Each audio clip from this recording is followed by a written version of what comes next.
This is Jorge Herrera, and I'm back with you today. Today is a Wednesday. It's past 5 p.m. Time flies. It's 5:23, 5:24, and I've been losing some consistency because I was coming up every Wednesday at 5:30, and while consistency is important to achieve a goal. And my goal is to grow my Rumble and YouTube channels. So, what I'm normally interested in is a financial platform, economics, health, and also I'm crazy about aviation. I am a pilot. I became a pilot in 1977. I am 71 years old. So, my journey through aviation is going to be, it has been a little bit rough because I had a couple of airplane crashes, but it wasn't my time. God wanted me to stay around for a while. So in my first accident, I got burned 78% of my body on second and third degree. I spent 3.5 months in one room in a hospital. Actually, not two rooms, because they switched me from the room that I was, because in the same floor, another fellow that got burned 30% but didn't follow the recommendations of the doctor, he died uh, because of infection. He got infected. When you lose skin, infection is your most um, dangerous enemy. Is the biggest um, is the biggest challenge. Is the biggest danger to get infected. So they switched me the room because of the other fellow that died getting infected. Now I still spend the 3.5 months in the hospital, and they gave me the they gave me the out. They gave me permission, or discharged me from the hospital, to say it that way, when I still had a lot of open wounds, but they were a lot less than what I initially had. So with the proper care, I I was going to be okay. But still, that recovering took more than a year. I would say, I would say close to 2 years, because the problem when you lose or when you get burned so much uh, extends in your skin, uh, the growth of your skin is a loses pattern. So that's why I had to use a lot of pressure. Clothing that would give me would put pressure on my skin, and also the skin grows uh, too sensible, too delicate, uh, too weak. So with anything small that you do, your skin will open again. If somebody look at you bad, They look at you with a lot of hate.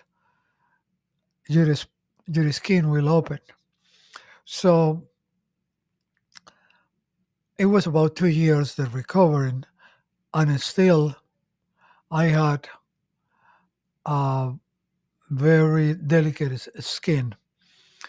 But anyway, I that was my first accident. Then I, after a couple of years or more, uh, there was a friend of mine that visited me when I was um, working on a different occupation. I was working as a mechanic doing minor car repairs. The perfect uh, the perfect alternative work for somebody that wants to be a pilot and has uh, delicate skin. So this friend uh, from school, um, he he asked me, "What are you doing this? If I remember, you were the type of person that uh, do not that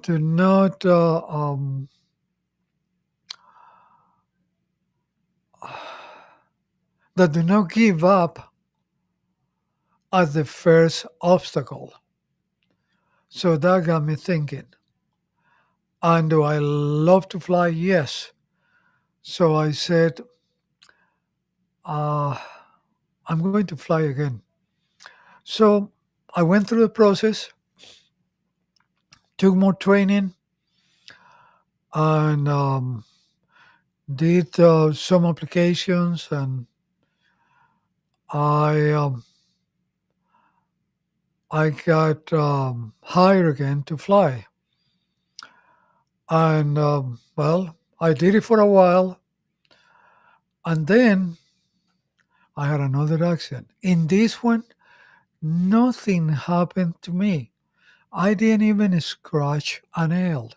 But I had a bad experience in the first one, so I got out of the airplane as soon as I could, and the airplane had a little flame in the front of the cabin, and I thought on getting back, getting the fire extinguisher and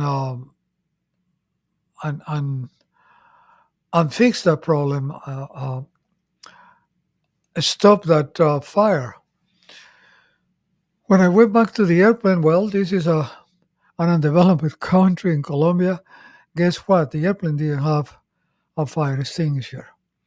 So I was not going to get some dirt and throw it on on the airplane to try to extinguish the fire. There was no water around anyway, so that wouldn't be another way. But I just stay away from the airplane and watch it going down to ashes as the fire kept growing. So after this second accident, I thought, well, maybe I shouldn't fly low. I shouldn't do more agricultural. And I got an opportunity um, I was in Colombia at that time, to emigrate to the United States. So I did that. And that's why since 1985, I have lived in the United States. I love this country.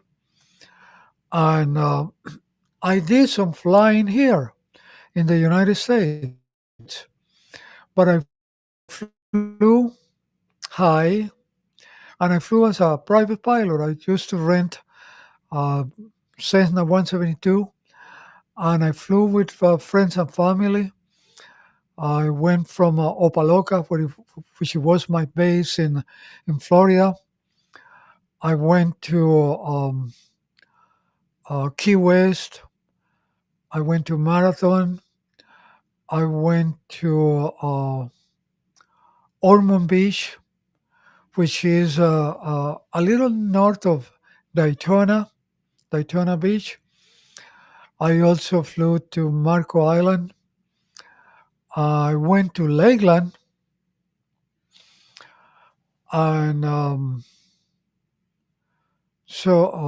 I was in Orlando too. So I do some flying in Florida. Uh, I don't remember what happened, but I stopped flying in 2002. And at that time that I was flying there, I even got my instrument license with a fellow that was a CFII, a certified flight instructor for instruments, and he also used to work for the um, for the Fort Lauderdale tower, for the airport tower. So it was pretty good what I learned from this guy, and I got my instrument license rating.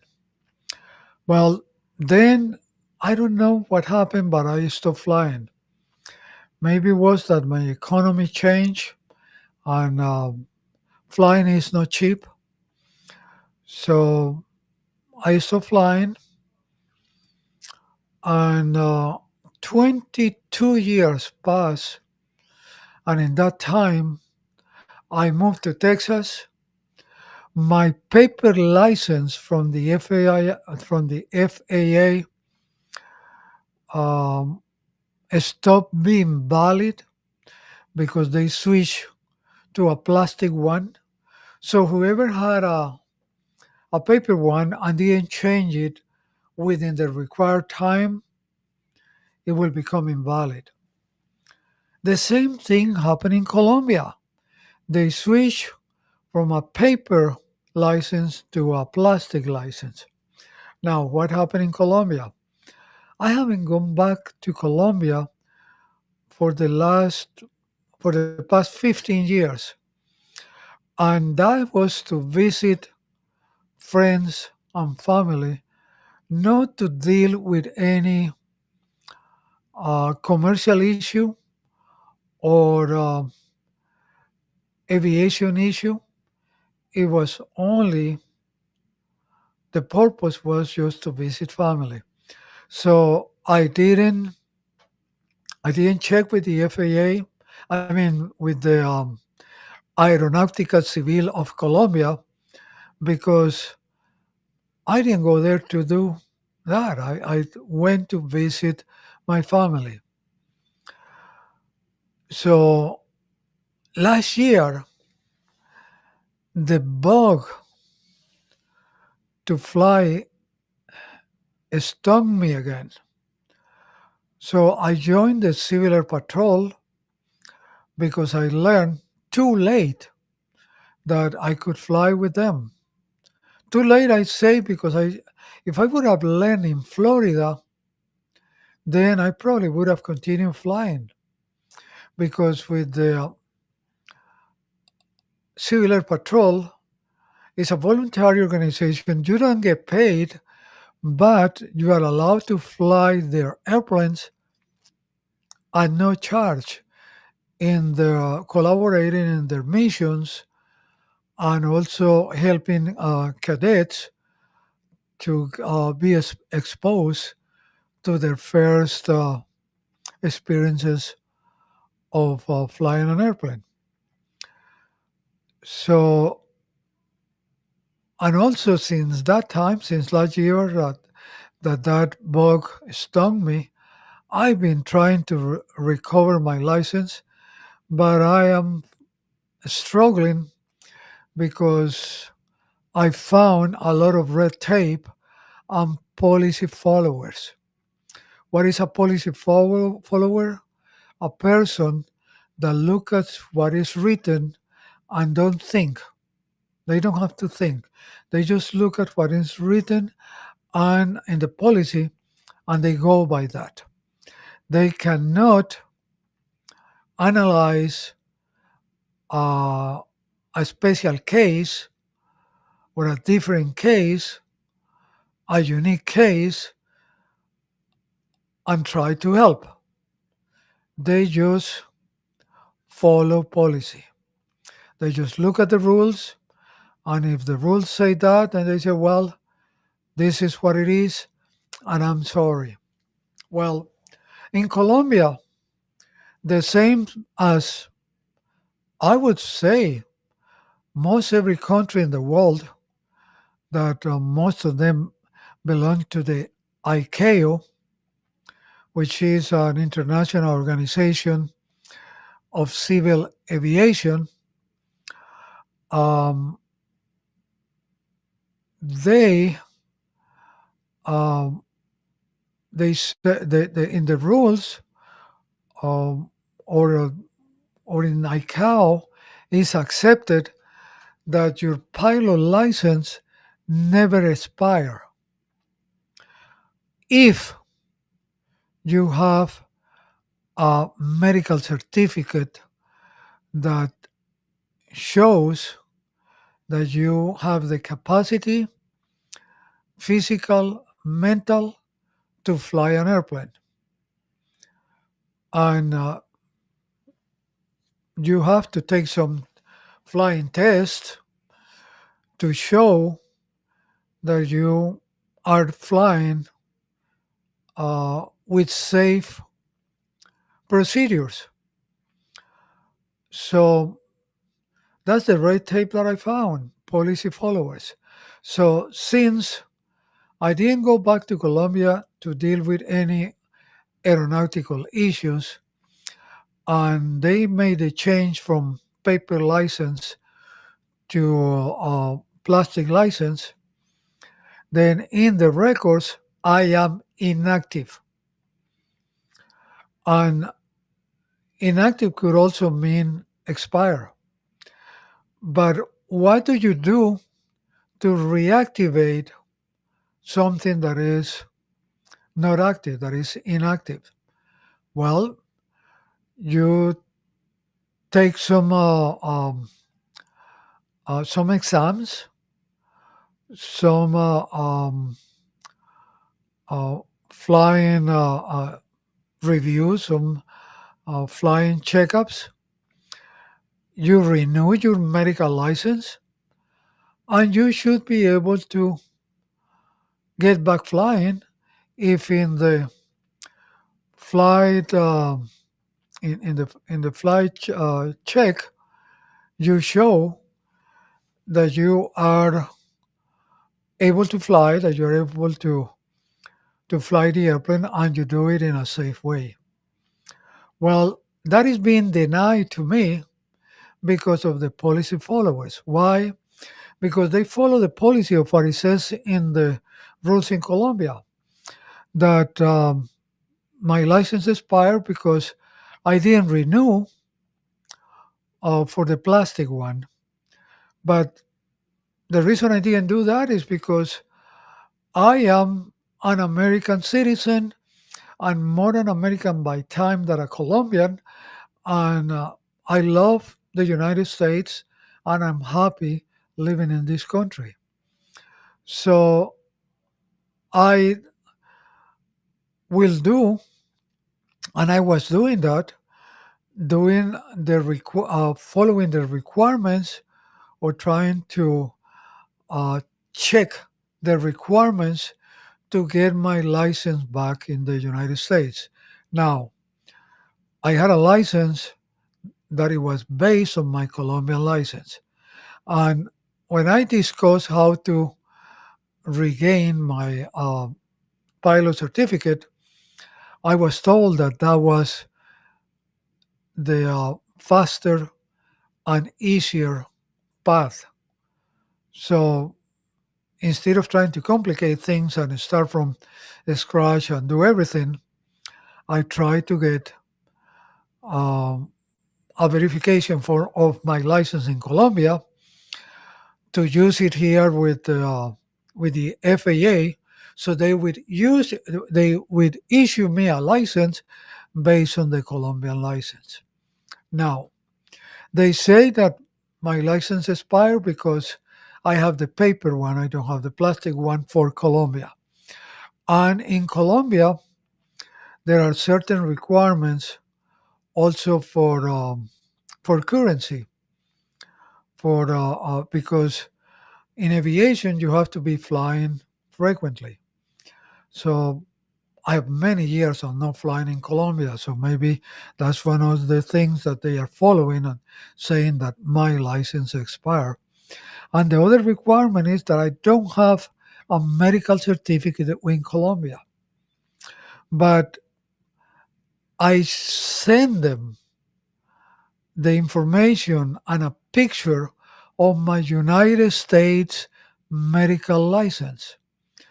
I guess the Colombian license, the Colombian medical license, is worth more than an American medical license because, or maybe they just follow policy. They just and they didn't look at what they sent me, and and they didn't want to get into much work, so they just sent a letter of verification saying that my license had expired because I didn't have a medical license with Colombia and I didn't have the recency. But I was trying to get the recency in this country. Actually, in the last year, uh, actually last uh, 7 months, I had flown 5 hours. Now, I haven't flown more hours because I was trying to fix this issue of getting uh, the plastic license from the FAA. But now that unless I'm able to make sense to somebody working for the FAA that besides following policy is able to think and maybe want to give me help, because if I understand, all those people that work at the FAA, they look for the safety of aviation, but they are there to help. They're there to help people, not to be an obstacle. So I still have the hope that I can talk to somebody that, besides following policy, is able to think. Because I don't think a medical certificate uh, from the United States is less worth than a Colombian medical certificate. And I want this license to fly in the United States. I have no intention, no interest to go back to Colombia to fly. Again, I love this country and I'm happy here and I want to fly here. So that's where I am right now. And I have a third class medical from a doctor that is registered with the FAA, and it's good for 2 years, so it's good to October 31st of 2026. I actually trying to do the alternative path. I pass the written test for private pilot. So I gotta see now that I have this answer from Colombia that basically says we are policy followers here and we don't think, then I'm going to have to go through the alternative path and spend more money uh, getting my license back. but that's what I want to do. So I wanted to share that with you. And since I haven't come out for a while and I'm losing consistency, then that's why I wanted to come out today and talk to you. Now, what am I doing for business? I am helping people with two of the three most important things in life: health, money, and love. So I can help with the health because I'm joining a, an alternative movement that was started by Dr. Eric Nepute. That actually in 10 minutes, I'm going to see if I can join his podcast. And Dr. Nepute is a fantastic doctor. He says it all the time. In Latin, doctor means teacher. That's all he wants to do. He wants to be out there in podcasts, educating people about their health, answering questions. He is a chiropractor with a bunch of other certificates for nutrition, for functional medicine, and he is a tremendous formulator because he has been dealing with peptides and at the cellular level for at least 2 decades. And he was sued by the federal government because when we had the pandemic, he was telling people not to put on those jobs, jobs, and use vitamin C, vitamin D3, quercetin, ivermectin, and the administration at the time of the pandemic didn't like that, and they sue him for misinformation when the misinformation was coming from them. The World Health Organization, the CDC, the FDA, the hospitals, the doctors, those doctors that went into medicine to make money, not to help people with their health. So, Dr. Nepute is one of the doctors that is in the profession to help people with their health, and that's why I'm so happy being in this journey with him. And we help people detoxify because today we are more intoxicated than sick. And also, we help them with their cell at the cells level. So if their cells are healthy, they enjoy the best health. So that's with health. With money, I can help people because I can share with them the infinite banking concept, which is a dividend paying whole life insurance contract with a mutual company. It is a fantastic financial platform that it was invented as an insurance product, but it's more like Nelson Nash said, it's more of a financial platform than an insurance product. The companies that I'm appointed with, they might um, put a big frown in their face when I say this, but it's the truth. But it's insurance. It's a dividend paying whole life insurance contract. It's just that because um, of the characteristics, it's a fantastic financial platform. So that's health and money. With love, I apologize, but you are on your own. So I'll talk to you next time. Put a comment under the video that you are watching. Let's have a conversation. Let's see if we can help each other. Thank you. Talk to you next time.